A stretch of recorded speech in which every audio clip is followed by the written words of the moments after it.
সকলোৰে বাবে খুব ধুনীয়া কোৱেশ্চন এটা লৈ আনিছো আজি আৰু আজিৰ এই কোৱেশ্চনটো হৈছে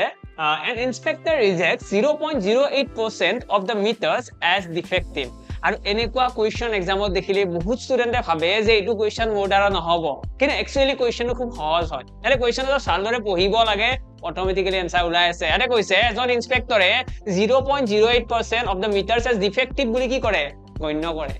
how many meters will he examine to reject 2 meter যদি 2 মিটাৰ ৰিজেক্ট কৰিব লগা হয় মানে মানুহজনে যিমানখিনি শতাংশ এক্সামিন কৰে তাৰে ইমান পাৰ্সেন্ট হে ৰিজেক্ট কৰে কথাটো এনেকুৱা x আসলে টোটাল মিটাৰ তাৰে x ৰ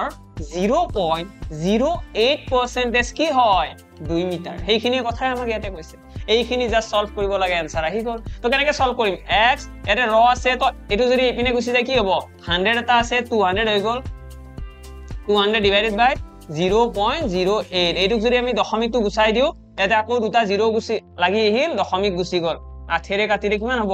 25 0 অৰ্থাৎ 2500 মিটাৰ এক্সামিন কৰিব লাগিব যাতে আমি 2 মিটাৰ ৰিজেক্ট কৰিব পাৰো নিশ্চয় ভাল লাগে যদি ভাল লাগিছে লাইক কৰি দিয়া